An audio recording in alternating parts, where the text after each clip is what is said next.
Hey, and welcome back to Game Talk. I'm your host, Evan Mion. Today I'm joined by Connor Hey guys. and Mike. Hello. And all I want to talk about is Fall Guys. What a game. What an experience. Yeah, I mean, it is like I'm trying not to be too hyperbolic here. Because my first gut reaction was like, I haven't seen this kind of excitement since Pokemon Go, but that's not true. It's far more like Animal Crossing, I think. And it's smaller than Animal Crossing was, but among like my gaming friends, Is it it's like though? I think it's smaller than Animal Crossing, yeah. Because I don't. So Animal Crossing, just to put things into context a bit, has sold over 20 million copies in the, 3 months or so it's been out. Fall Guys, according to the most recent numbers, there have been over 2 million purchases on Steam, and there's over 8 million active players on PlayStation. So that's a total of 10 million roughly users for Fall Guys within a week or so, which is just insane.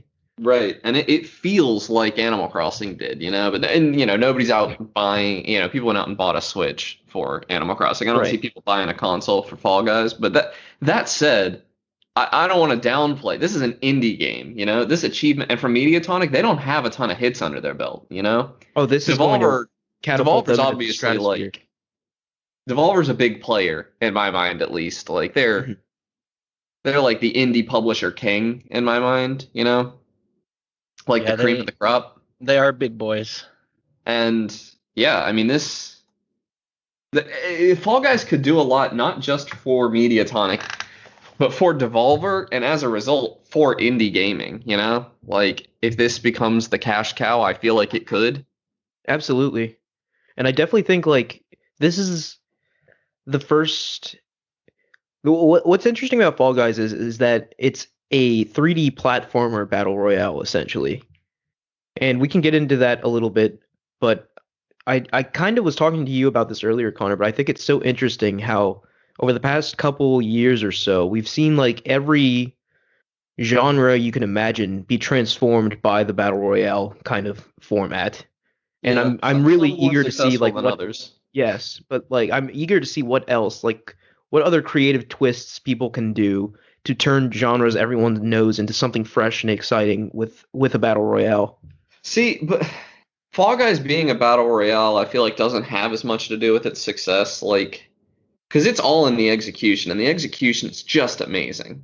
Like, I think the fact that it's a battle royale has to be part of it. Like it can't like if it wasn't a battle royale, it would not be as big as it is right yeah, now. that has something to do with its virality, I think. But like, I think like I love 2D platformers. So when I first heard a Soviet Jump game, I was like, this is my jam. I really want to hop on this. But like, I looked into it a little bit and it just bored me, and I never even downloaded it. See, the thing about Fall Guys as an outsider, it takes all the bad parts of Battle Royale, which is the long periods in between action, and just gets rid of them. Like Exactly. it The doesn't longest exist. you have There's to no wait in downtime. Fall Guys is when you're doing well. Like, Yeah, and I mean it is worth pointing out that if you're in a squad and you lose, then you got to watch your teammate, which can get kind of annoying, but that's just kind of the nature of the beast. yeah, but I almost like I thought that would annoy me too until I was actually doing it with you guys, but I was just as excited to see you guys win as I am to see myself win at the end at least. Yeah, so the whole premise of Fall Guys is that it's some kind of game show, right? And I think that sort of feeds into it. Like it's entertaining to watch, I think. Like it's Yeah. like even when like yesterday, after you left Connor, I was playing with Thomas.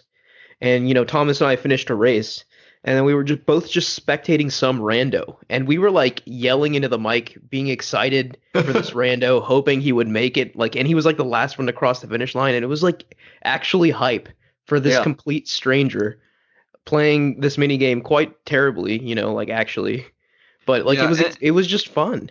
and they're just good design decisions all over the place in this game. I don't even want to like there are little nitpicky stuff like there's some latency on the servers, that's not really designed. The UI could use some work that is designed. But But I stuff like think the clearly very intentional lack of communication with your team is so key in this game. Oh yes, it feeds Because to the atmosphere of the game yeah, for sure. being so angry, like if this game did have I think that's another reason I like it is that it has no possibility for toxicity, and that drives me out of multiplayer communities so fast. But you don't get that at all in Fall Guys. Fall Guys is a 100% positive experience, start to finish. Well, I guess that's sort of subjective. Like I'm thinking about like a meta has definitely evolved within Fall Guys, right? Of like just trying to screw over everyone else, and I Oh guess yeah, but that's that's part of not the game, toxic. right? That's just the I way don't the think it's game's played. toxic, but I think honestly it's so funny. Like Yeah, that produces some of the funniest, most viral clips. Like I yeah. don't know if you guys have seen the thing of the gif of the guy playing. It's a clip of a guy playing Slime Climb, and the guy reaches the very end, like he climbs the mountain like strenuously, and he reaches the very end, and like there's just a guy there waiting at the end. He's like not even doing anything. Doesn't cross the finish line himself, and he just grabs the guy and pushes him off, just for no reason. Like, and that tweet or whatever that had that video linked had like over 20,000 like likes on it. You know, Oh, this is because hilarious. stuff like that is so funny. I mean, like it's incredibly painful on the receiving end, but like something about the way that Fall Guys is, like the presentation, like it's weird, like blob characters and like the Yeah, noises nothing's they that make and how they painful. move and everything. Like it just makes the whole experience funny, even like when people are like bloodthirsty. Yeah, it's painful for like a split second, but I feel like there are like some really subtle things that they did. Not even subtle, like just some really smart stuff that they did. Like your character gets excited and dances to get XP at the end of the match, no matter how you did. And I think that's important, you know? That contributes to the mood of the game in a big way.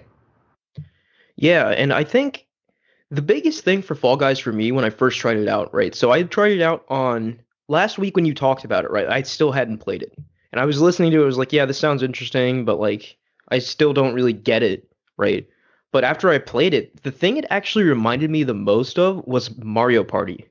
Like it Yeah, for reminded me sure. of like an extremely well like executed, refined multiplayer battle royale Mario Party. And I was Yeah, like, I was just before this, I was listening to a developer interview, and I feel like they've really captured that essence that I feel is important to Mario Party as well, which is like not too much randomness, and it's not fun anymore. But like too little randomness, you know, we're not making a skill-based game here. Like, you yeah, know, this like what I so that's a good point. Like what I really like about Fall Guys is it has a little bit of randomness, but it's the randomness is due to other people just like messing right. up and A like lot just of the time. crowding, I mean, you there know? are game modes that are like Fruit Shoot is just pure chaos, you know, that's Yeah. randomness.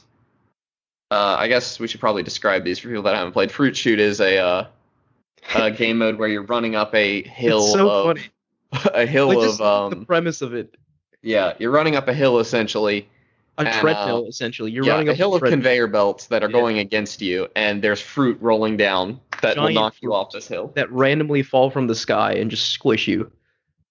Yeah.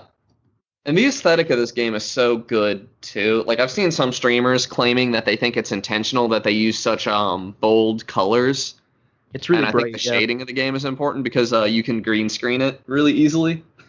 Oh, really? I didn't Yeah, I even think think of that. it's called Chroma Key or something, the software they use. But I was watching Vinesauce play, Vinesauce Vinny. He was playing with like Alpha Oh, Red not and Uncle Joel. Ross. What? Not Uncle Joel.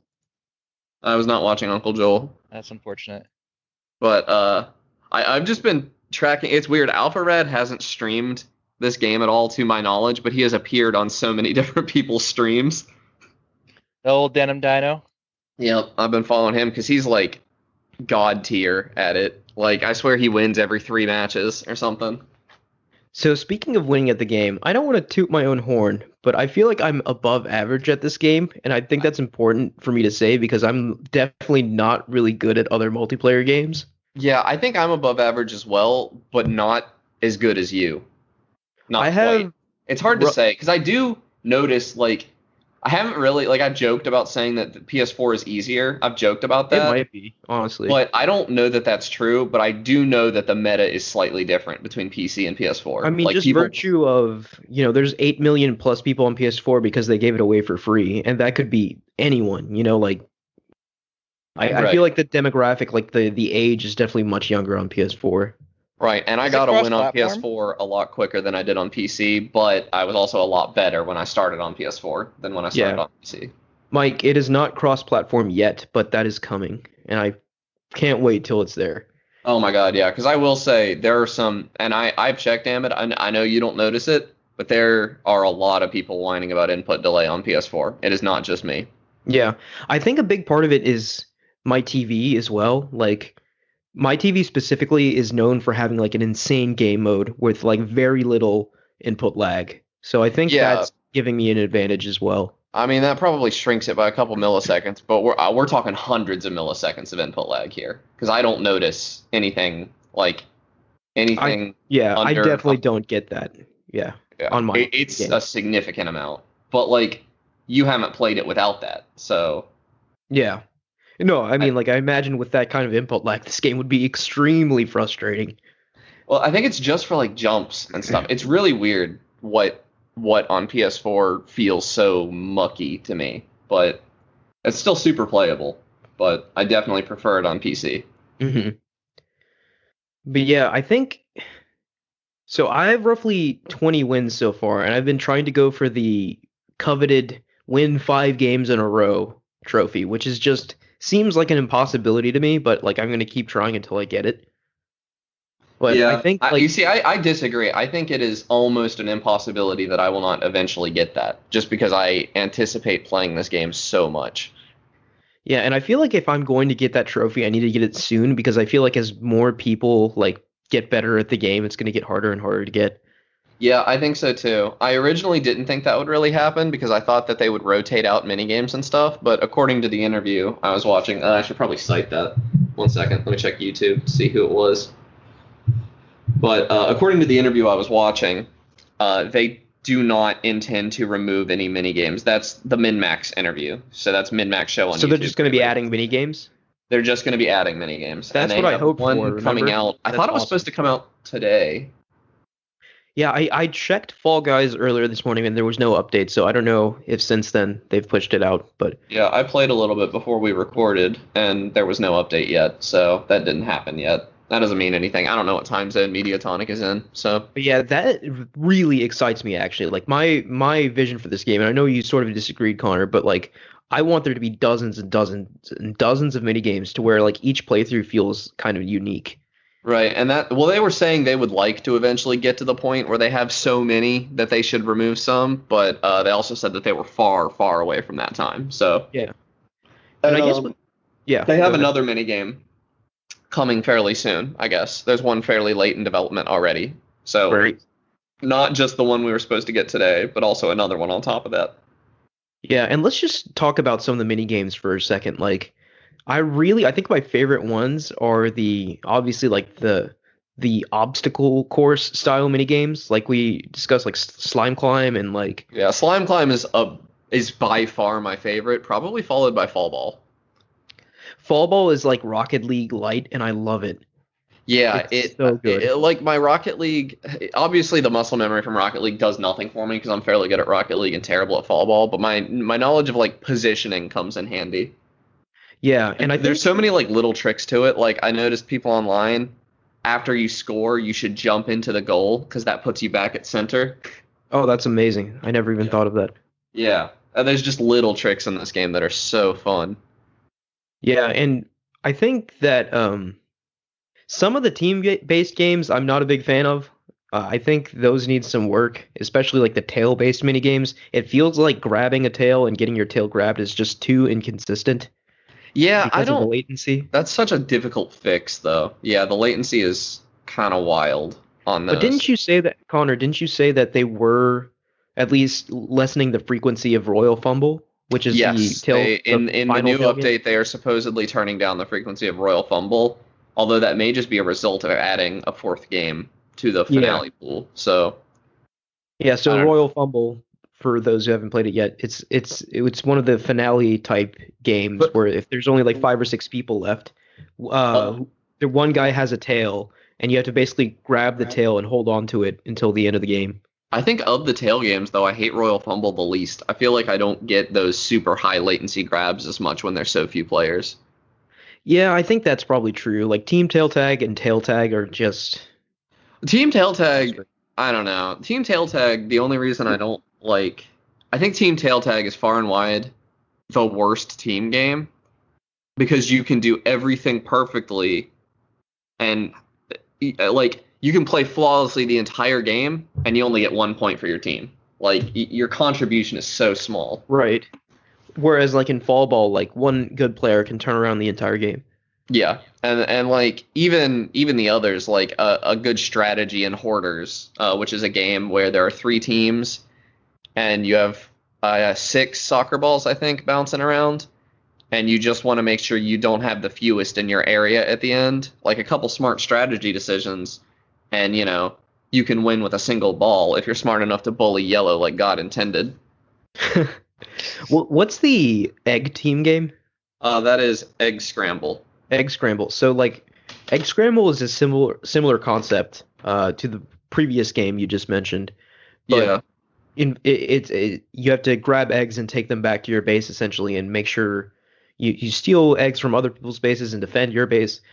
But the most frustrating thing about that game is like going on the offense and grabbing an egg from an enemy base and then trying to get out. Like that's impossible. I got a lot better at that, and that mini game became a lot more fun for me. I am a lot better at offense. And See, for me, like what's been working for me is that for that mini game, like after the initial rush of where everyone tries to go out and get their eggs, after the initial rush, I just go back to base and play defense yeah, while everyone else plays offense because like defense is so effective in that game because it's so challenging to get out of that pit. Like it's easy to just like ruin Oh, yeah. someone's day. and If that's you're at another top. thing that's just so smart about this game's design is that like you don't like that game is totally different depending on whether you decide to defend or attack.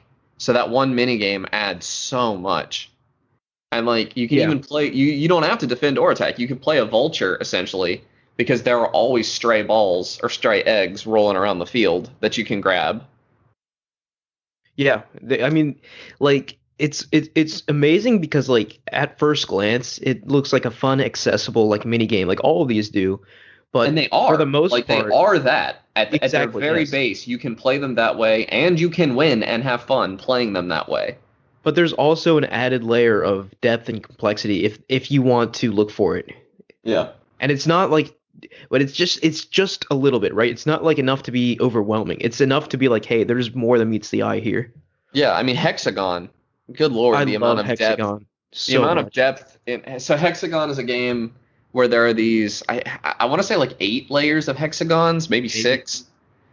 But they're layers of platforms, and when you stand on a hexagon platform, it disappears after a second. And so there's an amount of skill to standing on it as long as you can before it disappears so that you don't lose your platform. There's a skill to trying to cut somebody off.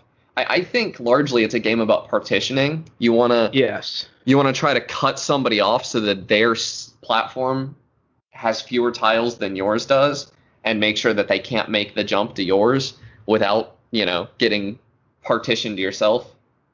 Yeah, so Hexagon is the game I most consistently win, and I've found several strategies that work for me. Like one game in particular, like I got like knocked down pretty quickly, but instead of just stalling there, like what I usually do, right, is I slowly jump from one hexagon to the next, whereas most people are just running across them as they disappear. I time my jumps so that like I jump on them and slow my progress through the hexagons. Yeah. But like in Yeah. that one game where I got knocked down, I was like, okay, I'm probably going to run out of hexagons faster than everyone else. What I did was I ran around the middle area as much as I could until there was just like a ring left. So when people finally fell down, they just fell down into the slime, and I was just jumping on the outer ring, waiting for And everyone to I've fall seen down. a lot of people that like to just fall down pretty far, like right off the bat, and do that.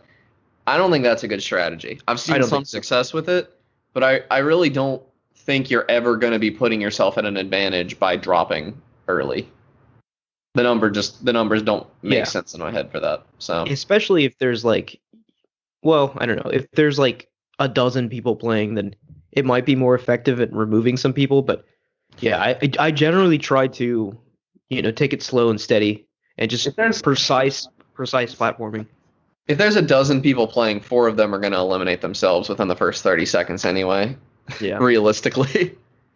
Also, like, I feel like I don't know if this is a mistake or something, but like for some of the finale games, like there's just an absurd number of contestants like remaining Yeah. sometimes. Like for Fall Mountain, which I think is the most common minigame or final minigame, at least from what I've seen. But for Fall Mountain, there could be anywhere from like 4 people left to 20. I've seen as many as 20 people in that final round, all I trying played a to 20. Those are run up the wild. mountain and grab the crown to win. Yeah. And I don't love that. I like it being a small number in the finale typically. Yeah, it should be. It's just more like I know it doesn't actually make that big of a difference. Well, no, it does because if there's that many people in the finale, you're far more likely to be second row. And Fall Mountain, hate to say it, if you're not front row, you are at a huge disadvantage in Fall Mountain. Absolutely, yeah. Yeah, Not that not that it's this isn't a competitive game, but it feels but it good. is though. It kind of is. What's interesting is that it is and it isn't at the same time, which is like a we're never weird gonna kind have of Fall paradox. Guys tournaments. But like, weren't they talking about adding like a ranked mode or something? Or I can't were they imagine. against that? I imagine they're against that. I know a lot of people wanted like ranked hexagon only or ranked fall ball only. Ranked hexagon. I feel yeah, that's turning this game into something it shouldn't be. Yeah, exactly. I'm against even like ever having a practice mode where you get to pick the games. Although I do think that there's room for like Twitch integration where like streamers could maybe host their own server and the chat votes on the mini games. I think that would be really cool. Yeah. But in terms Okay. of like party mechanics, like I feel like there's some improvements that need to be made there. Some obvious things, but I feel like this game just blew up so quickly that it took everyone by surprise. Yeah, and it's just so simple in the best way, in my opinion. You just no menus or anything. You want to play the game, you just turn it on and hit A, and you're in. Yeah. But shout out to Tiptoe, which I think is the funniest mini game. Really? Yeah, I find it really amusing.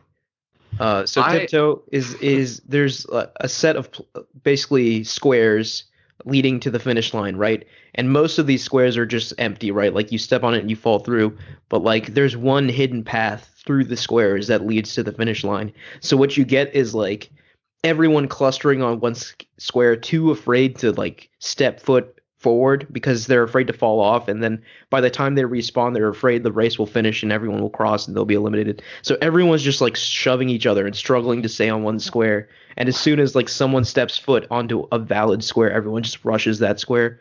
Yeah. I think it's so funny. I typically play it until like the last 3 rows of tiles. I dive. You 'Cause dive. You can jump 3 So bold. tiles with a dive. Ish. So like jump over the first, over the second, land on the third. You can do that with a dive. And if you get like, there's always a chance you're going to get lucky. 2 dives can get you almost to the very end. And it's difficult to follow you. Yeah. But I feel like at that point it'd be just complete pandemonium, right? Because like half the people will be trying to replicate what you did, but then the other half will be like trying to find the right path. It is, but I very regularly get first place with that technique. Yeah, and for the matching minigame, I feel like that's probably the weakest one of the bunch, right? That's kind of Yeah. obvious. Oh yeah. If they removed it, I wouldn't miss it at all. I hate perfect match. Perfect match, yeah. Or I feel like that one needs some tweaking to be like better. But I've been thinking lately, like something I really want to try out on a match of perfect match is that like wait for like the last round and then just like confidently jump to one I know isn't the right answer and see how many people follow me, because so many people in that game aren't paying attention and just go to where the most people are. I do that all the time. I almost always do that on PC, and I got 2 people today, and that was it. Like Really? It's just and nobody, Too many people going to the right answer, I yeah, guess. too many, if even 3 people ish, see the right tile and jump to it, with confidence, suddenly everybody knows that that's the one, and the fun's over. Yeah. What's the most rare mini game? I feel like it's You Jump think? Club. Jump Club? No way. I feel like I've gotten that quite often. I mean, I don't think there actually are rare, like, I mean, I think for me, like, I've only gotten jinxed like a handful of times. see, I don't think they're actually like rare. I think it's all anecdotal. I'm pretty sure it's all just random, and Okay. yeah. I mean, obviously like there are rules for each minigame, like you can't have Royal Fumble with 20 people, but Right. Like, there's a set pool of games for the first game and the last game, right? But like between that, it could be a lot just of about things. anything, yeah. Yeah. A lot of people are like saying they, fall ball. They're always worried they're going to get fall ball when the number's even. And I hate to break it to you guys, that game does not care whether or not the teams are even. Oh yeah. No, I've been on the bad end of that. I've been on like the worst was when I was I think it happened yesterday. I was playing fall ball and there were only 3 people on my team. And one guy just went AFK. So it was just me and one other person trying to like fight like 5 people off. It was Yeah, insane. that's just not fun. Yeah. And we almost did it, by the way. We only lost by 1 point, which Really? That's is okay. That insane. probably was really fun then. Yeah, it was like this random guy I have no communication with. We were perfectly in sync. Like when I was attacking, he was defending. When he was defending, I was attacking. We were just yeah, that was awesome. There is one situation where I think the lack of communication is far more frustrating than it is funny, and that is the game Rock and Roll, which Rock is and roll. there are 3 teams and they're all pushing a boulder up a hill, and at the end it rolls down the other side of the hill and into a goal, and the first 2 balls to get in they qualify. And that's all fun and games. I don't really like, it's pretty common that people on my team will abandon the ball immediately and go wait for the other team to get their ball there. And that annoys me because I don't think that's the optimal strategy. But it is good to have teammates there to stop other balls. However, the thing that annoys me and makes me scream at this game is when people don't know that grabbing is useless. I get grabbed and I get people diving in Rock and Roll all the time. Diving does nothing. Grabbing slows down your team because you grab onto them. Yeah. You can't grab onto the boulder. And so if you get grabby teammates, you might as well turn the game off. You've been guaranteed a loss because you're just down 2 team members each. For every grabby teammate you have, they're stopping another teammate. So I mean, this game does have like a big troll aspect to it. So nobody's feel like- trolling their own team though. Everybody wants to win. yeah, yeah, and that's the grabbing made me think of another thing, which is the controls of the game are like shockingly simple, right? So there's only like 3 buttons. There's jump, and dive, and grab, and then obviously move. Yeah. And like out of like those 3 basic things, like Yeah, the only You get all thing of that this. makes this game sort of hard to get into is that it does have dual stick camera control, and that's a little hard on new gamers. Other than that, this game is something you can hand to just about anybody, and they can understand it quickly. yeah, and I love like it's so it teaches you exactly what's going to happen really before it happens. And obviously that won't prepare you for everything, but it does, give you an idea of what to expect. Like when my friend Thomas first started playing the game, he's like, "So how do you play?" And it was just like, "Yeah, don't worry about it. It'll be obvious." Yeah. Because like when the first like mini game showed up, it was just like, "Hey, you get to the end or like do this or whatever." But yeah, that the grabbiness is very frustrating sometimes. Yeah. And especially because like when you grab someone, like sometimes like I'm not sure what causes this. Maybe you can explain, but like sometimes like it pushes them and sometimes it like repels you and sometimes like it does both or neither. Like Yeah, I honestly think there might just be some randomness to grabbing. yeah. Or it could be that the grabbing, like that, what they literally might be doing is in game engines, you have like rigid bodies, and I have a feeling when you grab, it's literally just pulling the rigid bodies towards each other. And when that grab stops, depending on where the rigid bodies are in relation to each other, they exert force on each other. So if they're like overlapping, then they're going to push each other away. if they're not overlapping, then the pole is probably still active, so you get yanked a little bit. Mhm. That's what I have to assume. Yeah. So there's randomness to it in that it depends on where you are in the grab in relation to the other player. I don't think it's something you could ever figure out and get really good at pushing. I like to hope, because I don't think that would be particularly fun, as if, people figured out how to always push. Suddenly slime climb becomes hell. Yeah. It's a fun game. It's got It's such smart design. Yes, and speaking of the smart design, there's one thing we definitely have to talk about, which is like the battle pass system / microtransactions, which I think this battle royale, like, it does it in such a unique way in that there are no real like microtransactions, right? The battle pass is all like based off of like experience you gain and like money you generate through playing the game and getting wins. Like there's no like You cannot buy crowns. right. You can That's the buy main thing. kudos with real money. Oh, okay, yeah. I But didn't that know doesn't that. bother me at all, because you get showered in kudos, and you don't Yeah. even have to win to get kudos. You get it just for playing. The more rounds you survive, the more kudos you get. But the actual, like, the good outfits and stuff you buy with crowns, and I love that. I've always thought that there should be more reward for winning, because like in Fortnite, and I get why Fortnite did it, because Fortnite's not about winning. It's really not. Fortnite is a social experience and also a money making experience for Epic. Yeah. But the only thing you get for winning, I think they have one cosmetic item per season or something that you get for winning. I know I got an umbrella for my first win. That's all I remember. And that's Yeah, it. I Whereas Fall definitely Guys, like, yeah, I I sat definitely like down and Fall I Guys, how I they're saw doing this it. fish tank, and I had 2 crowns, and I was like, oh man, this fish tank outfit cost me 6 crowns. I'm gonna have to win 4 times today. And I sat down and I churned those wins out because I wanted that fish tank, Yeah, and yeah, now I wear it proudly.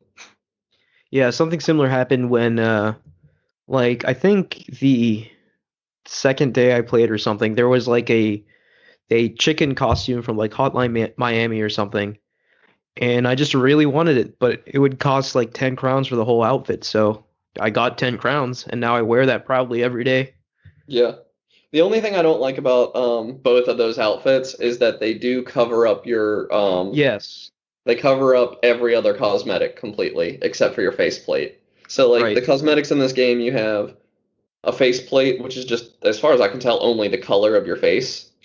Yeah, And for you now. have a pattern, a color, a topper, and a bottom. And so, like, the outfits Amit and I are describing right now are toppers and bottoms, and they totally cover up both your pattern and color. All you get Yeah, left it is kind your of sucks. faceplate. Yeah, I wish there was, I don't know. I feel like I wish those costumes were designed with at least showing a little bit of the layers underneath. I don't even know if I wish that. I just kind of wish, because I can live without the pattern. The pattern gets covered up. I kind of wish that the color affected the cosmetics. Ooh, that would be cool. Like because I love the although there is another problem with the fish, or the fish tank outfit that I wear, is that people mistake me, I guess. When I'm on blue team, I have a lot of green Oh on me, God, and there that's there funny. is a green team sometimes, I believe. Yeah, And so I totally get mistaken by my own team for green team. So like when we're playing team tail tag, I'll get my tail stolen by greens and blues. that's really funny. Yeah, and it's a constant problem. But I would love, I don't hate the default colors, but I'd have a lot of fun if I could change them. Yeah, and again, like this is the game came out like a little over a week ago, so we've got so much to talk about, and it's only like a week out, right? Like, and it says there like on the game menu that it's season 1, so they have seasons planned. They have plans to add more games and add more content. We're just at the very beginning, I feel like, of like the next big battle royale, right? Like I think this is the first time since I guess Apex Legends that a battle royale like broke out like this. I Does feel that like sound right? this has so much more staying power than Apex too. Yeah, I Yeah. think so too, but I definitely think like, you know, like time will tell if it truly is like going to be like a Fortnite. But like right now it's definitely looking really promising. I don't think it'll ever like. I just don't think it has the. I don't know. It'd be insane for this to get Fortnite level. I don't think that'll happen. But I never don't- would have thought yeah. Fortnite could do it either. Yeah. I don't think so either, but I'd love to be proven wrong. And like already like, Fortnite Fortnite made it when you have Marvel knocking at their door and asking to do like crossovers, right? But Yeah. like, you know, Fall Guys has already had like, has already talked to like what KFC or whatever. Yeah, Colonel Sanders is kind of a how to put this delicately.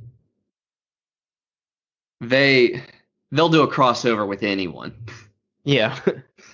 They did a Colonel Sanders dating sim, which not no disrespect, that's hilarious, but It was a great time, except it kind of shoehorned you into dating Colonel Sanders.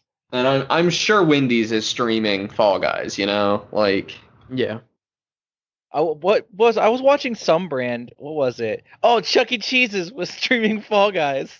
and that's a good That's one amazing. because like Fall Guys really the aesthetic definitely reminds me of like inflatable obstacle courses that I did as a kid. Yes. For sure. Like people keep comparing it to Wipeout, but I have no Wipeout experience. I've never seen that show, so. And also, I would be remiss if I did not mention the sick bass line that is the main theme of this game. The loading screen, yeah. Oh, I saw it described as pouring glycerin into your ears, and that is absolutely like what Like, this game soundtrack does. There's no that track has no business being as good as it is. Like it's Yeah. shocking, like how good Yeah. the music is. The whole game soundtrack is pretty good. There's like one song I don't like, and I can't remember where it plays. Yeah, I mean overall, I feel like the game's soundtrack really complements like the goofiness that is happening on screen. Like it does that perfectly, but for some reason, like in the loading screens, just this insane bass line plays. It's just Yeah, so good. I keep thinking like, because this is a perfect game to mute the music in and listen to your own music while you play. You would miss nothing, except you would miss this banging soundtrack, and I'm not prepared to do that just yet. Yeah, not just yet. I think I'll get there because I'm going to play this game for 200 hours, but Yeah, like oh my gosh, I can't wait to play some more today, yeah, I'm probably going to hop on too. But yeah, like currently so I just looked this up. There are 24 mini games, which is surprising. I feel like that's more than I thought were in the Really? game right now. But yeah, I think that's like a solid amount, but like I'd love to see that, double in the next Yeah, I mean, that's few 24 years. minigames, but 3 of those are tail tag, Yeah, gosh. Yeah, Which tail is tag fine. tail tag I feel like needs to be adjusted or lessened in Yeah, some the only way. one I hate is team tail tag. The others can stay, in my opinion. Royal Fumble really doesn't bother me as much as it bothers everybody It else. Although bothers there me is a a lot. bug, and I only say this on air because I think it's going to get removed soon. But if you have the tail in Royal Rumble and you disconnect, No way. yup, you keep it. Nobody gets it. You don't get the win, but nobody else does either. Wow, that's just hitting the self-destruct button, like mutually Yeah, assured that's really destruction. funny. That's the griefiest thing you can do, which is why That's I insane. kind of hope it gets fixed before this episode airs because I don't think a ton of people know about it yet. But I saw it on Reddit, I so have no a idea. couple thousand people know. But the Fall Guys subreddit is not big yet. I mean, there are a couple other well-known exploits, right? Like in Block Party, where you can like boost yourself up on the edge and just avoid all the obstacles. Yeah, but there's a fix for that in the update today. I'm pretty sure. Yeah, So, and and that one's funny. Like that one doesn't bother me. Somebody getting a free pass because they know about an exploit like that does not bother me nearly as much as totally removing the ability to win from a game. yeah, for sure. Yeah, and a game where you would have to sit there for 2 minutes just doing nothing. Yeah. And one maybe final thing I wanted to bring up is that like what's impressive to me, another impressive thing about this game to me is that it seems to be permeating like mainstream culture a little bit, kind of like how Fortnite was doing at the beginning. Like there's been so many like memes made of various things. Like for example, like the real fake doors thing you sent me earlier oh my today, God, Connor. yeah, There's just the like Rick and Morty. it's just I don't know. This game just lends itself to just creating such hilarious situations. It's just being funny overall and it's being something that like even if you don't really if you've never seen this game before, you could share clips of it that are just hilarious. You know, like you don't need to even have played this game or know what it is to appreciate the humor and the inherent humor in the gameplay. And it's just playable under so many circumstances because I think like I'm not somebody that typically likes to go hang out at somebody's house and take turns playing a game, but I really don't think it would bother me with Fall Guys. And I think like, man, this game is really fun to get like really into stone cold sober, but you know, I bet it'd be hilarious a couple drinks in. There's no, it fits every mood. Yeah, and I feel like it. At least I hope that it has, some serious staying power. Like I want to be talking about, or at least thinking about Fall Guys like years from now. Yeah, I just don't want the feeling I get, the feeling I got this weekend playing it. I would like to keep getting for a long time. Yeah, I think you will, right? Like it's just so, and I feel like definitely playing it with others adds so much, It like does. like Yeah. it definitely like yes, it's annoying. It could be annoying potentially watching your teammates like just like if you get eliminated earlier, you're just like sitting there for 10 minutes not doing anything, but like it's just fun to watch too. Like It it's also a gives lot you a better break than because when you're playing Fall Fortnite or Guys solo, you something. do not get a break. Yeah, it's a lot better than getting eliminated in Fortnite and just watching your teammate like hide in a bush for like 20 minutes. Yeah, yeah. But yeah, I'm such a huge fan of this game. So unexpected, just came out of nowhere, really. Like I feel, was there any marketing at all? I had heard of it, and actually, this is going to be funny, but what actually convinced me to buy it was their day one release trailer, which you guys have heard me, our listeners have heard me. I am ruthless on like bad trailers. This trailer is probably in like my top 5 game trailers of all time. It's so good. It captures it's not a gameplay trailer. It is a cinematic trailer, but it captures the feeling of Fall Guys so well.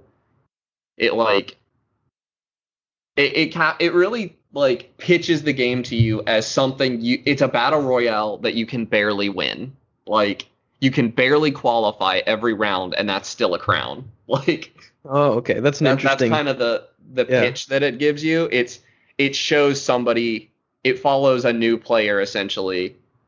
From the Bump perspective his of way the to being the- actually being a person, and follows them like doing some training, doing some push-ups. They get that the battle pass outfit that looks like workout gear. They get that and they start jogging around and they start barely winning and get their first crown and you see them get all excited and I was like, oh, I need that feeling. That's worth $20 to me. Yeah, what's crazy is that like, yeah, $20, right? That's the asking price for this game on Steam, but it's free on PlayStation.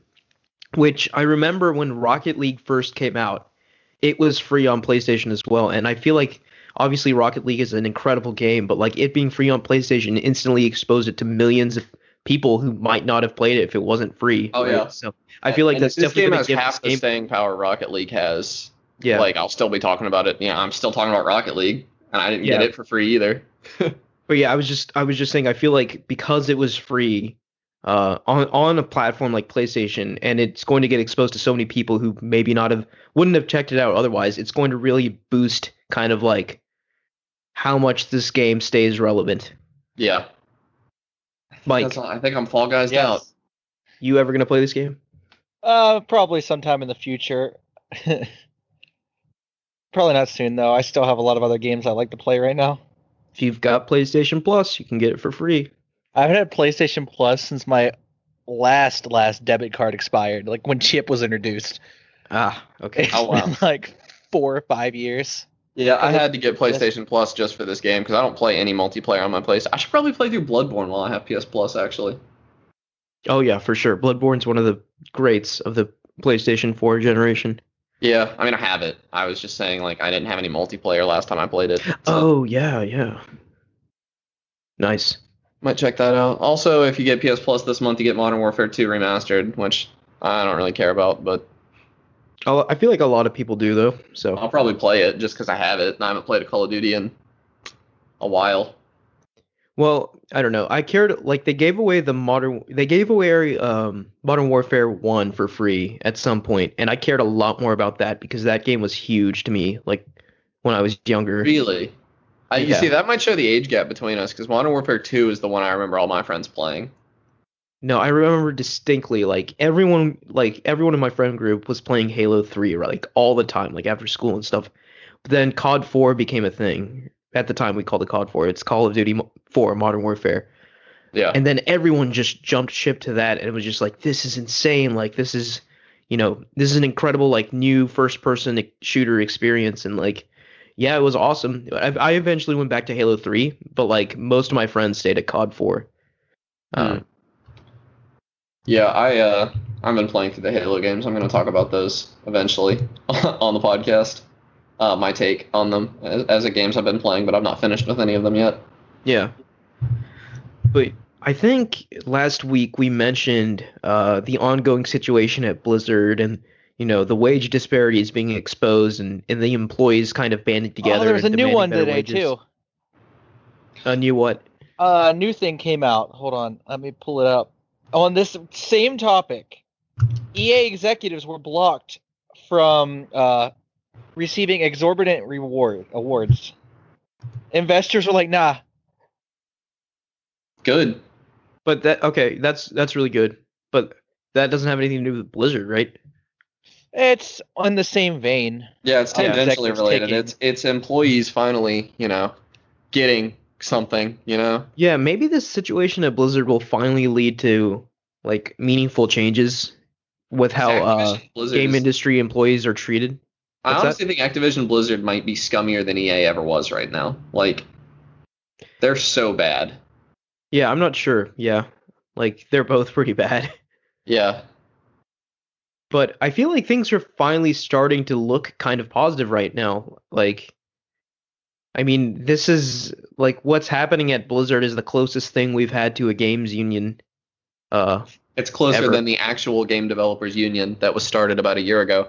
yeah. Yeah, we finally have people in gaming that are realizing it's really crappy to develop games right now. Like, And it's for the most part, right? Like for if you're working on a AAA game, it's going to be constant crunch and you're going to be underpaid and you're going to be working overtime. And obviously like their target employee is someone who's so passionate about games, they're willing to sacrifice all that just to work on a game, which is kind of predatory and not good. and the alternative to working in AAA right now is go indie. And that comes with its own series of pitfalls, like not knowing when the next paycheck's going to come in. Yeah, I mean, Yeah. either way, you have zero job security. You have zero job security. Your indie game could flop, and you'd be out of money. Yeah, the thing that the attractive game development job to me right now is like probably a lot of companies people haven't heard of a whole lot, like Mobius. I'd love to work for Mobius. They made Outer Wilds. Yeah. I'd love to work for Monami Park, I think it's pronounced. They made Slime Rancher, and basically these indie studios that have had a success already, and like I can see that they can give me a stable job for a couple years, I'd work for Oh. Twin Mold. For who? Twin Mold. They made Dead Oh, Cells. yeah. They're actually, I think, a workers' co-op. Yeah, a Or lot you of could these- get a job at Riot and make the big bucks.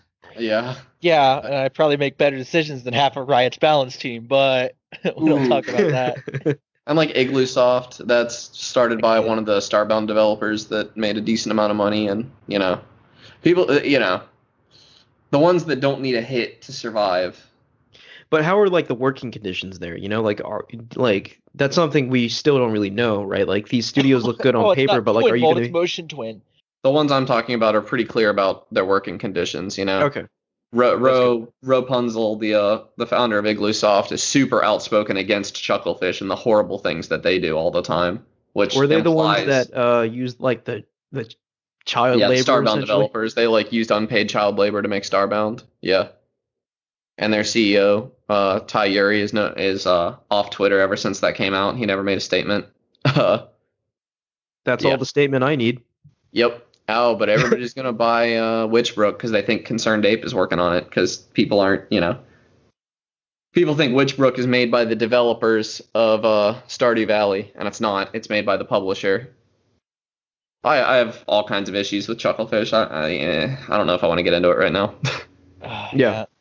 There's a lot they of Witchbrook has been in development for over a year, and not super long ago, they published their design doc, which had not determined the core mechanics of the game yet. You don't develop a game for a year without knowing what your core mechanics are. That's insane. What are you doing? Counterpoint. The counterpoint Everwatt. Well, Rare is not. I hate to break it to you, but Rare is not the company to look to as the shining beacon of game design right now. Yeah, no. Sea of Thieves is still Sea of Thieves is very fun and playable right now, but like every once in a while they release a real trash fire of a content update. Like the most recent one is I don't even remember what it's called, but me and my friends played the new content and we were like, oh, this was kind of fun. Like, they added 5 new bosses and we fought the first one and we were like, oh, that was kind of fun. Let's check out the others. And I looked it up real quick, and there are not 5 new bosses. There are 5 reskins of the same boss, and in order to get everything from it, you have to defeat them each 5 times. So that's the same exact boss 25 times, and the boss takes about 45 minutes to kill. I mean, that sounds like an MMO type activity. Yeah, but MMOs have interesting combat. Like Sea of Thieves, the most interesting decision you make is sword or gun, and like even that really doesn't matter. Mm-hmm. The only fun combat is naval combat, and it finally got a bit of a focus here recently, but I don't know. I just typically only play the Tall Tales, which means Sea of Thieves only has, 10 hours of content for me, basically, which is fine. Yeah. But Rare is not, they're not what they used to be. Yeah, that much is evident.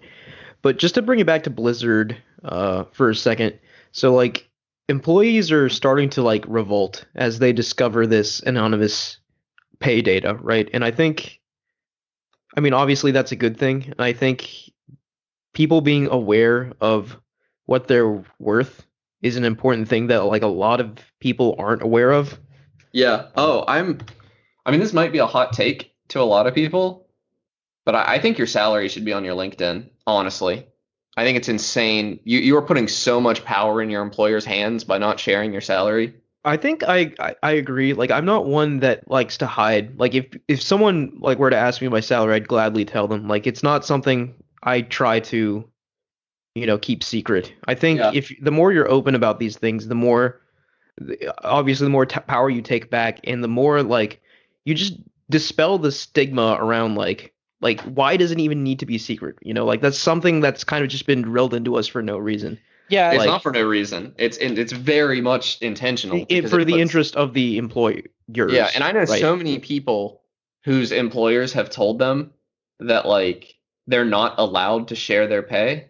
And that is absolutely, at least in the state of West Virginia, completely illegal. Yeah.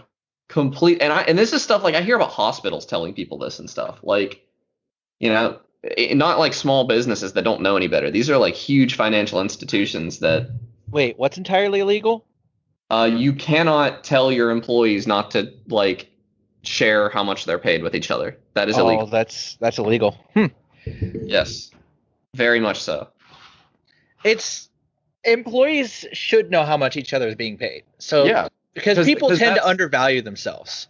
I mean that's how you get stuff like women getting paid significantly less, or anybody in the LGBTQ Or- community or getting racial, paid yeah. less, or Racial discrimination too. racial discrimination. Yeah, They get lied to by like their employer, like, oh, everyone's getting paid this rate. or And even then they and don't I actually question think this it. is probably Have relatable. to but question it. I walk into my interview to get my job, and I'm like, and this isn't me, dunking on my company any more than anywhere else. And I actually think that the company I work for was pretty decent about it. They had an actual open discussion with me about pay that I feel was fairly transparent. But they walked in and asked me how much I wanted to get paid, and I was like, man, I just graduated college. I don't know. Like, Yeah. I did research, but like, how do you ever really know? Unless unless I know what the other people at this company are making, Exactly. Yes. I can't. I mean, I feel like once you've worked in an industry for a while, you get to know your worth. But these 22-year-olds coming out of college, they don't know their worth yet. Yeah, they settle for the minimum, and that just gets them into a predatory system. Yeah, and that's game dev. It's Yeah. in a nutshell. Yeah. Can you imagine if like because game dev as an industry isn't exactly strapped for cash. They're making money hand over fist, you Yeah, know? but they like to Like act like games are so gaming as a expensive to whole make. is one Yeah, of the fastest growing industries in the world. It just yeah. is. Like that's evident from the financial data. Like so to me that should correlate to like okay, that means game developers are even more valuable, right? Because they're the ones that are causing this insane financial boom. But that's not what's So happening. that's not what's happening, right? But And I like don't like. keep that in mind if you're looking for a game developer job. Yeah, There are some game companies that are more strapped for cash than others, but your big like studios like Activision Blizzard or EA or Ubisoft, they aren't really strapped for cash. no, They have plenty of cash flow. no. I mean, Ubisoft is never going to make an Assassin's Creed game that doesn't make them millions of dollars. That's Yeah. never going to happen. Like, It's and act like you like said, they like don't there are have companies money. like Riot that actually give. They pay you what you're worth, probably. Yeah. presumably. I know that I'm pretty sure that Digital Extremes who does Warframe. They originally were strapped for cash, and I'm pretty sure they're still breaking very close because they have had to expand since they released Warframe or whatever. And then there's the opposite. There are companies like Tall Tale that are strapped for cash and will not tell you that. Yeah, they won't tell you they're strapped for cash, and they keep expanding on the backs of investors. And then when the money stops coming in because they can't profit, You lose your job. you lose your job. Which was illegal. Everything about that was illegal. And I don't know that any you know how it is. The rich don't go to the rich don't have repercussions. Telltale's problem more fell into the classic. We're not going to change these games at all, and we're just going to keep churning out licensed product after licensed product. Yeah, but Because- you can't lay somebody off with no warning like that. Yeah, That's not okay. it was You're not- terrible mismanagement by the upper Yeah. echelon Telltale. They didn't realize that you couldn't get by releasing what was basically the same game with a different coat over and over again. Yeah. And I feel bad for the developers who just lost their job all of a sudden, and I hope they Yeah. found something better that won't just randomly lay Well, them I off. think there's been this sort of like Telltale rebirth, right? There's like a new Telltale studio and they're kind of picking up from where the old one left off. I think that's true. But I'd have Yeah, to look that is somewhat true. Yes. I'd hope. They're picking up some of it. It's much smaller than it was before, I Yeah. believe. But they are planning to like continue some projects. Like I think they're planning another Wolf Among Us, right? So Hopefully they'll update their engine. yeah. Yeah, It's- I've never played one of their games, so I couldn't tell you. Telltale had the problem of using the same engine for a long time. It's like if It's n- another certain company decided to release 7 or 8 games on the same engine I mean, I don't think and the tell problem. no one about them, and about halfway through they'd reskin the engine with a different coat of paint and call it a new engine. Not to name any names, Bethesda. Yeah, I don't.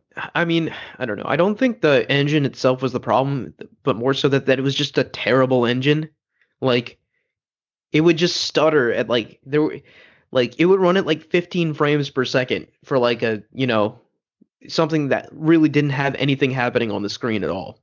Like it's not an intensive game. It's Yeah. literally just dialogue and movement. Like, yeah, I don't know.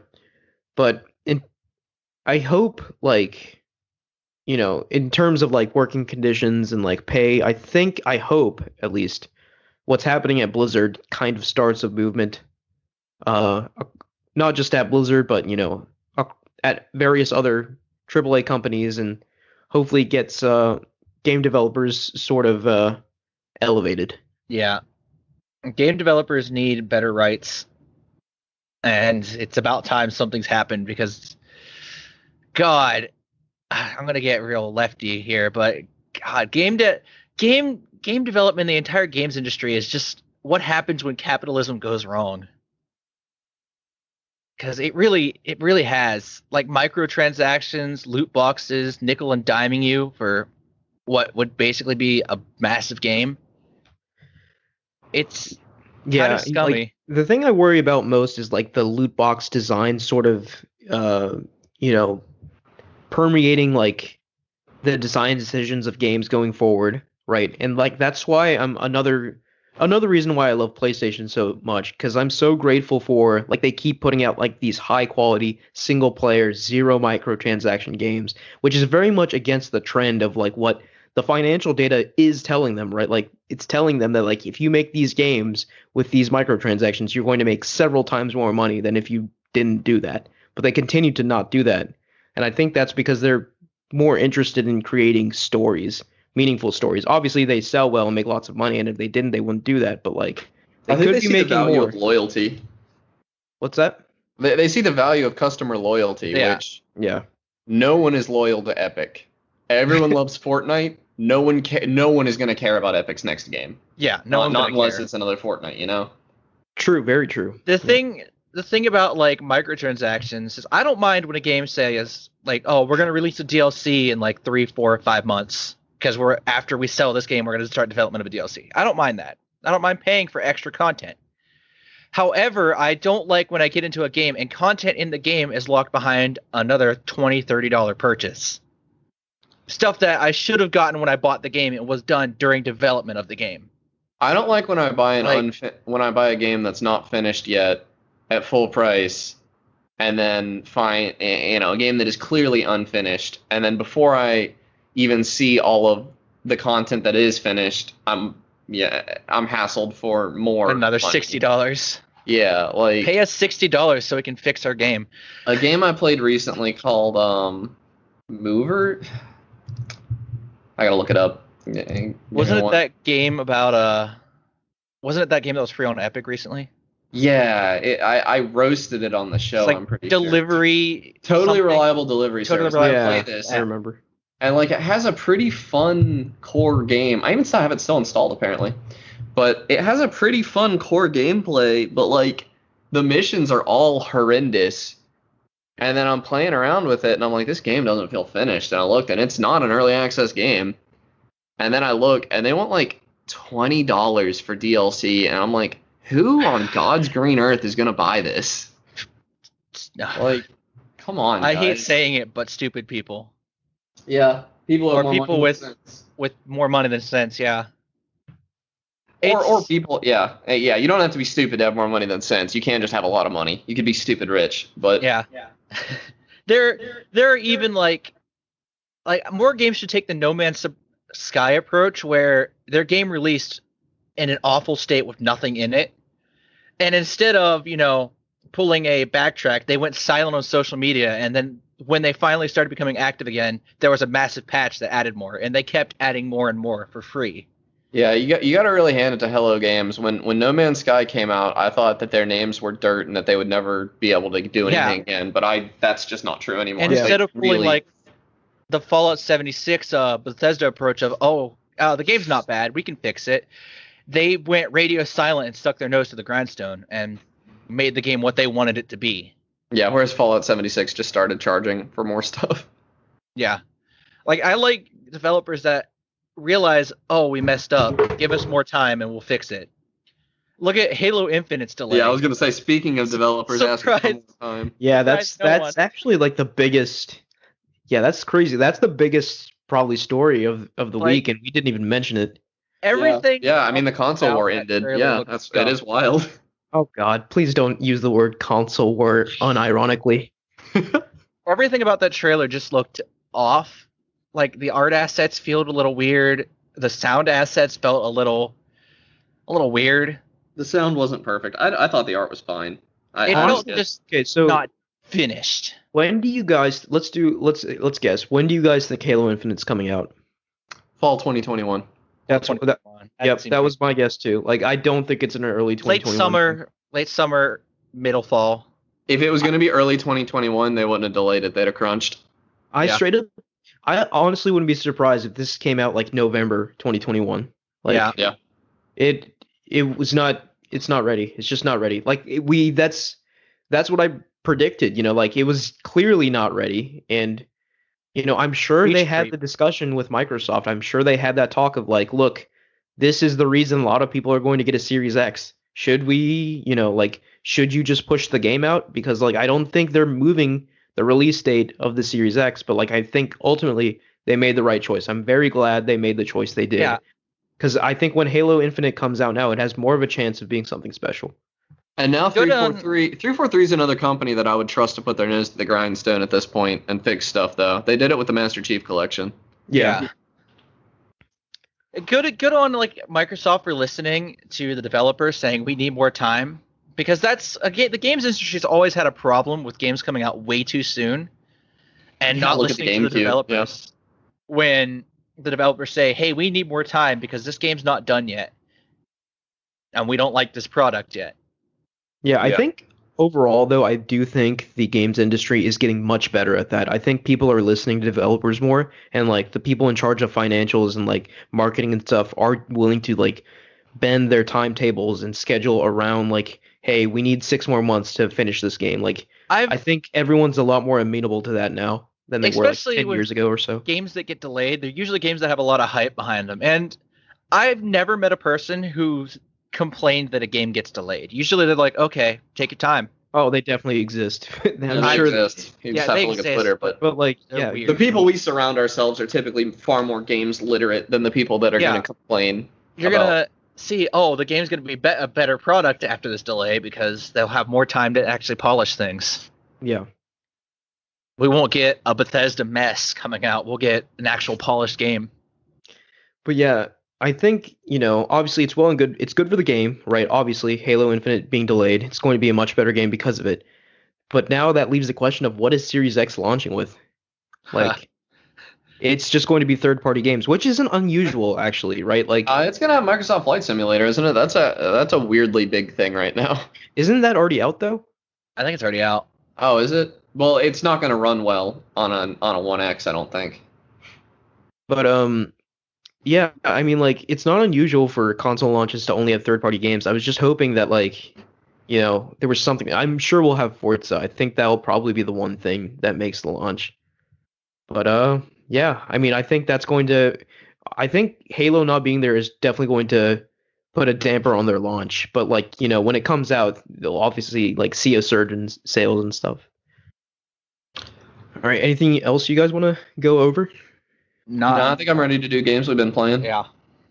Okay, what have you been playing besides Fall Guys, I guess? Yeah, besides Fall Guys, I don't think I talked about it on the show yet, but I started a playthrough of Mario and Luigi Bowser's Inside Story. Ooh, And that's an old game. I thought it was a 3DS game. It turns out it's actually DS. There was a 3DS remake that doesn't look as good to me, so I played the DS version. And it's just fun. Like, I kind of hopped on it's it. an 'cause everybody RPG, was- right? Yeah, everybody was so hyped about Paper Mario, and I was like, I don't know. So I picked up Mario and Luigi because I remember wanting that when it came out, and I just never got around to it. And it's super fun. The writing is just good.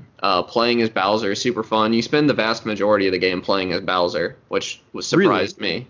Yeah, I thought it was going to be more like mainly inside Bowser, as it would imply, but the sections where you play as Mario and Luigi, they're not few and far between, but they're definitely not as common.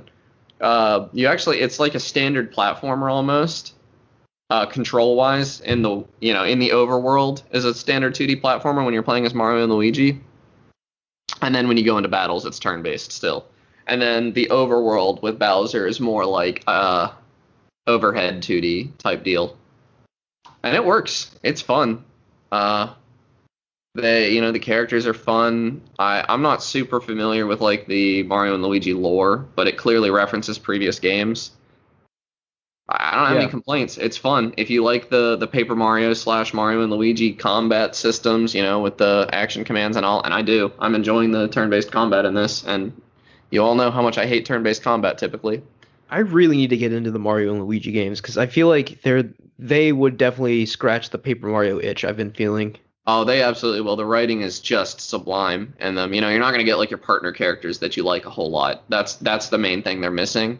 But the writing is so clever, and it's funny. It's not like busted gut funny, but it's like chuckle to yourself, charming funny. Yeah. And like I don't know. feel like that's normal, right? For these kind of Bowser games. talks to his minions like they're his kids almost. Like he clearly loves them, but he's really hard on them and stuff. Like, but he's Bowser. He's kind of a douchebag. It's good stuff. I love it. Yeah, I don't know. Like I've made a little more progress in Origami King, but quite frankly, I'm just not motivated to get through it. Maybe like I don't know. If I get further, it'll endear itself more to me. But like, it's just not what I wanted.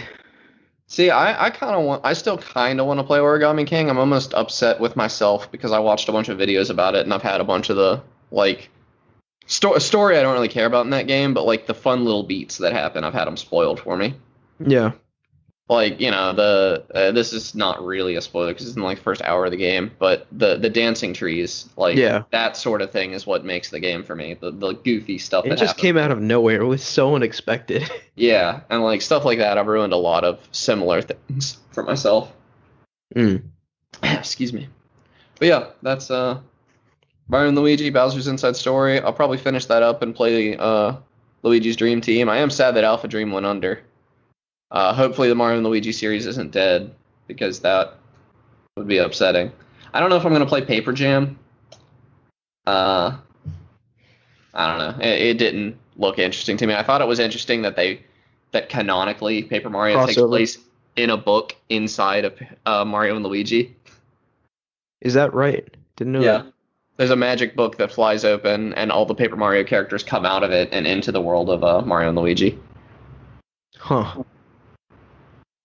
Yeah. Okay. Well, I guess like I don't know that there Oh, is boy. really a I have a strict canon. brand That's new definitely game. canon in the Mario and Luigi world. I don't know if that's canon in the Paper Mario world. right. So Mike, were you gonna say something? Ah, man, I started playing a new game. Or What is it's it? not relatively new. I started playing Final Fantasy 14. Oh, really? I again. tried to get into that.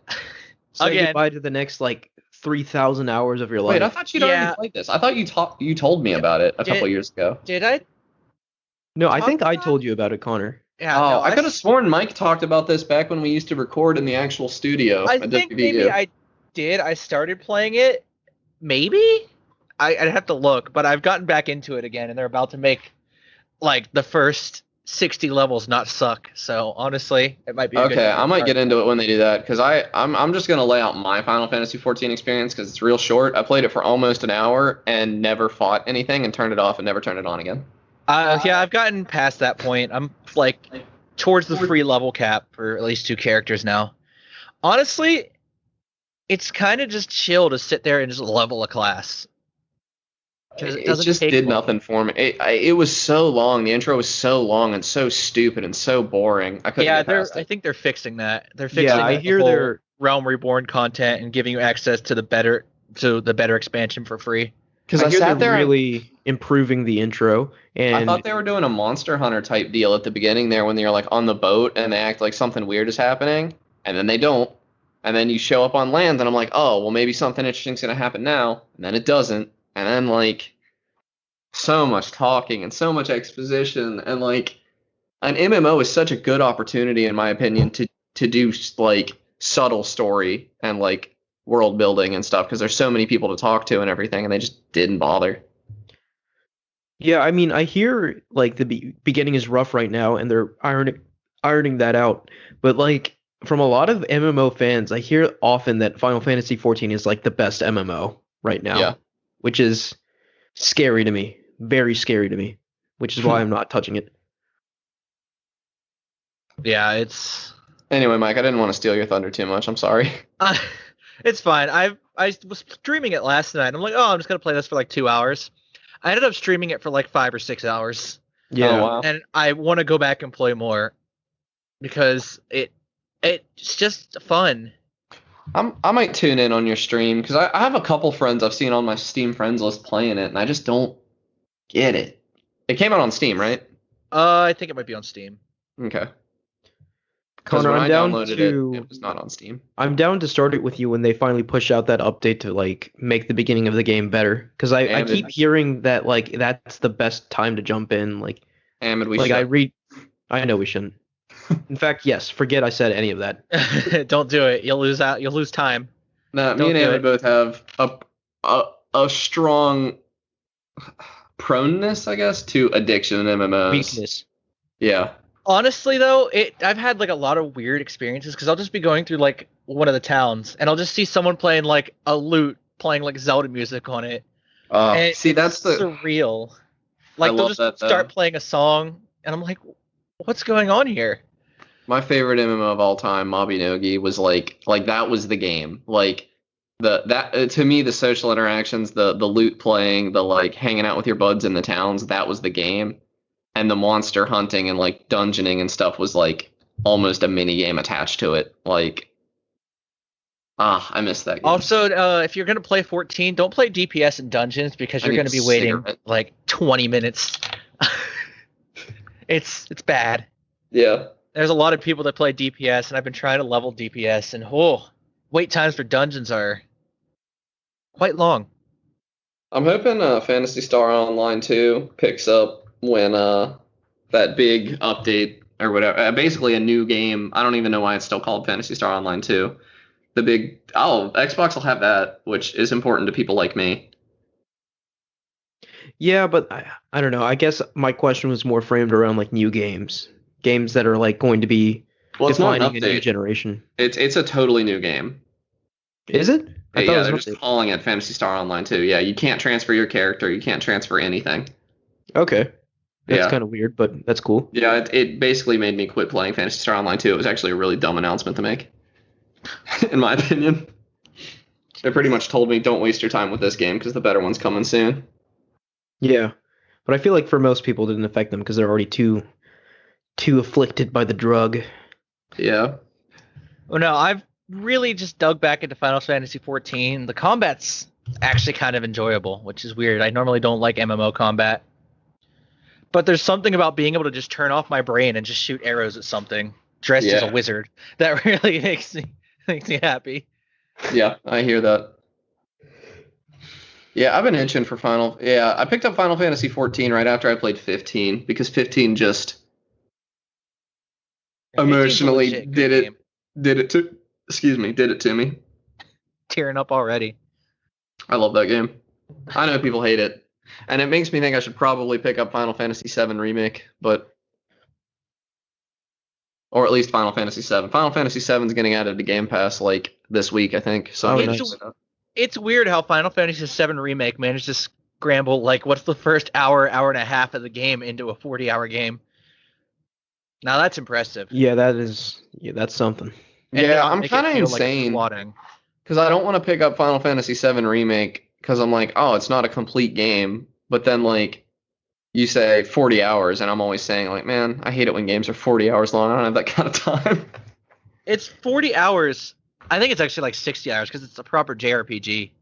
Yeah, I've never seen a JRPG that I haven't been able to put 100 hours in. yeah. Oh, that reminds Yeah, me. it's kind of Dragon the Quest nature. 11S is coming to Game Pass, which blows my mind because I thought the S stands for Switch, but I guess not. yeah. S is but- coming. Yeah, S is coming to everything.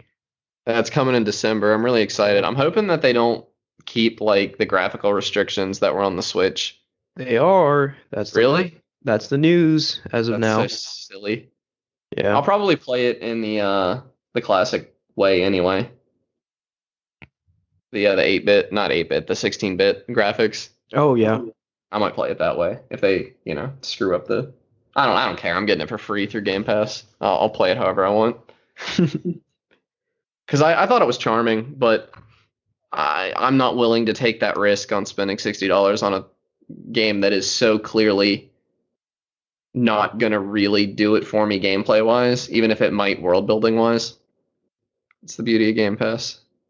What have you been playing, Ahmed? So I've obviously been playing Fall Guys, but before that, I actually checked out Yakuza 0. So I've always heard about the Yakuza series. I don't know. Have either of you guys played them? I Any of haven't them? played it. I've been eyeing it on Game Pass for a long time. Yeah, and like so Yakuza 0 is like the first game chronologically in the series, and they say like if you're gonna get into the series, play Yakuza 0. So that's what I did. I started Yakuza 0 I'm a few hours in. And it's obviously like a very kind of brutal game, right? Like concerns Yakuza, which are basically like Japanese gangsters. And you play as Kiryu Kazuma, I believe his last name is, and he's like a young Yakuza in the Dojima family. and I forget exactly what city it's in. Maybe it's Kyoto or something. But I just first impression, I just love the vibe of this world, like the feeling of being in this like dark Japanese city with neon lights everywhere and like crime happening on the street corners, but like nightlife happening in where there's light and and like it's a gang story, right? So it's from what I've seen in the cutscenes, it can be very brutal. Like spoilers, like early on, some dude cuts off his own pinky to like pay his debt to the Yakuza family. That's gruesome. Yeah, but and here's a big but. The way this game shifts tone is unlike anything I've ever seen before. Like it's almost like JoJo's Bizarre Adventure level of absurdity. Like it can Really? go from that to like a friendly peppy karaoke session at a bar. Like and make it not feel out of place.